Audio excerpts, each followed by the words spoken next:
Have you ever wondered what the inside of a pyramid that's almost 5,000 years old looks like?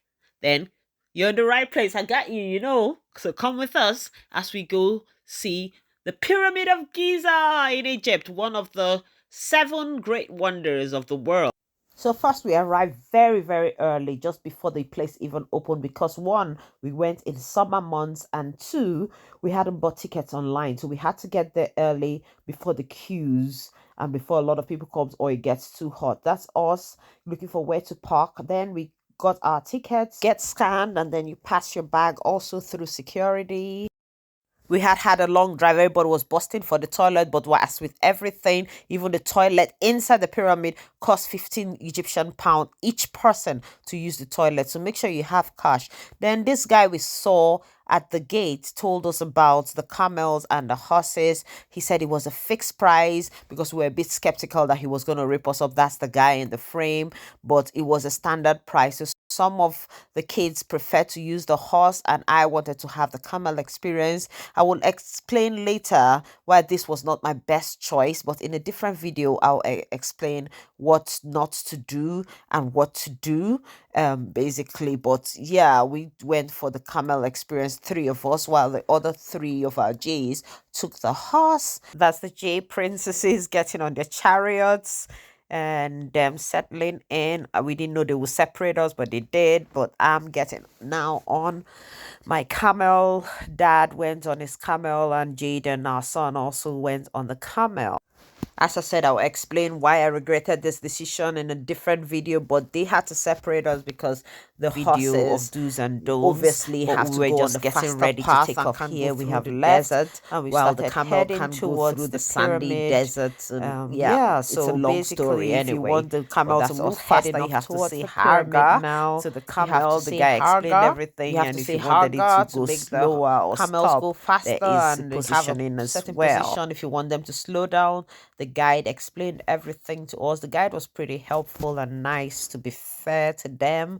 So we started heading off slowly while the J's went really quickly and were way ahead of us. So basically, the general ticket covers just getting into the grounds and taking photos with the pyramid. But if you want to go inside any of the pyramids, it's a separate cost. So we chose to go to the biggest pyramid, the Pyramid of Khufu. I don't know if I'm pronouncing it properly, but I'll put the name here. But that's the one we chose to go into, and we've just arrived and we're headed into the pyramid. At this point, you have to show your ticket again, and then you start heading in. Yeah, I should have given you disclaimer. If you are not someone that is fit, don't even think about going to this pyramid. It's a long, stressful climb. It's really tight as well. So if you're claustrophobic or you don't like the dark for any reason, do not, repeat, do not do this. It wasn't really a fun experience if you ask me. But one good thing about it, though, I would say, is that it was cooler inside the pyramid than it is outside. I hear all year round is about 20 degrees, so it doesn't matter if it's 40 degrees Celsius outside. Inside the pyramid, it was cool, but it's tight. Even this is the same staircase that people going up and down the pyramid take. So imagine if people were coming down. That's why, another reason why it's good to go early. As I said, I will explain the do's and don'ts for this pyramid, but that's us going. It was really stressful, even for the J's that were fit. My son is a little bit claustrophobic, and he found it tricky. At this point, he was having an anxiety or a panic attack. We had to stop and kind of try and calm him down, and then continued every single bit. You think it's over, but it's not. You see another very narrow point, or another differently shaped but still very narrow point. You can't raise your head. At this point, we started being able to raise our head a little bit, but there's a place where you have to really duck low. If you raise your head, you hit your head and get a concussion, basically. Finally, after a very treacherous climb, we got to the top, and you will see where the mummies were laid. At the very top, we got to take photos beside the place where the mummies were laid. We didn't see any actual mummies, but this is definitely the top of the pyramid. Then comes the descent.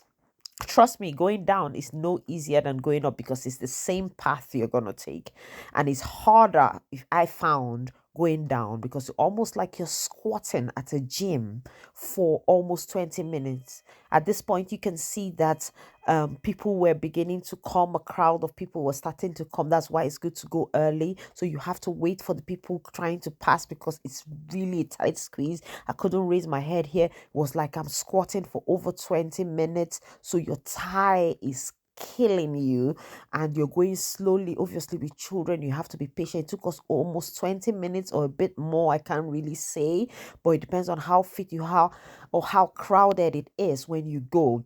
It can take between, I say, 20 to 45 minutes or even more for some people.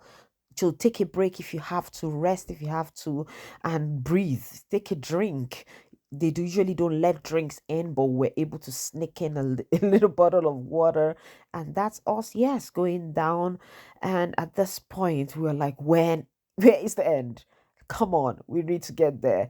And at this point we're beginning to see more light and we're like, yay, that's us, freedom.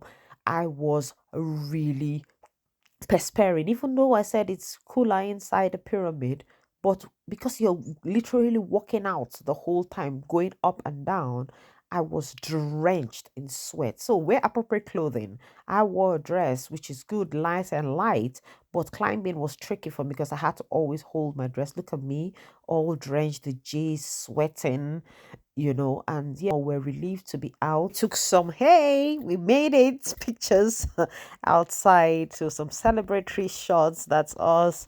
Just taking photos. There were a few people at this point outside the pyramid because not everybody goes inside. Just taking pictures outside and just being amazed at the limestone and the heights or enormity of this thing. Head off to the next place, which was the Valley of Temples. Much.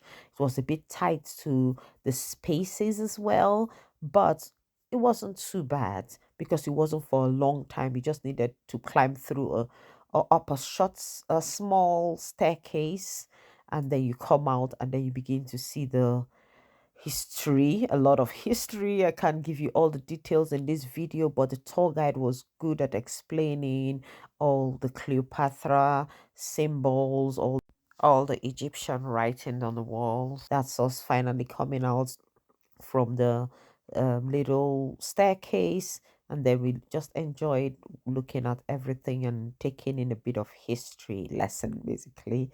And you have to be careful. These guys, sometimes they explain to you and they ask you to pay them for explaining to you. So if you don't want to listen or you don't want to give them money, then don't just walk away from them. If they take a photo of you with your camera, they will still ask for money. Everything is money here. If somebody say, let me help you with that picture, just say, no thanks, I can do a selfie, except you're willing to cough out cash, because everything was money. I was just relaxing. I was doing the Cleopatra symbol here. You could also touch the wall to make a wish, though. But then we headed out, got fresh air, got a drink, and decided to go where we'll see the panoramic view. You have to go to the panoramic view. That's where you get a view of all three pyramids. Like I said, we only went into one of the pyramids and we're exhausted. I wouldn't suggest climbing up more than one of it, really. So we were place where we got beautiful family photos and a panoramic view of all the pyramids. Then we got down, did some TikTok, obviously, took some pictures, did just ran free, really.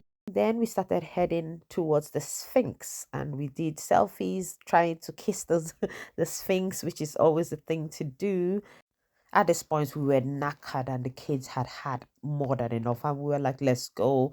We were headed out. You see a lot of people selling souvenirs within the grounds of the pyramids, but do not buy there, we were told, because it's like triple or quadruple the prices. If you go outside into Cairo a little bit, you can get better prices. But yeah, we did that, and then we headed towards our car. If you're here till evening, you can see the light and sound show, I think it's called, but we didn't do that. But thanks for watching. Hope you enjoyed this journey into the pyramids. Make sure you like and subscribe for more videos, because I'll be posting a lot more about what we're up to in Egypt and things to do and things not to do, so you don't make the same mistakes like we did. So if you like, make sure you subscribe. Till next time, keep living, loving, and laughing. Bye.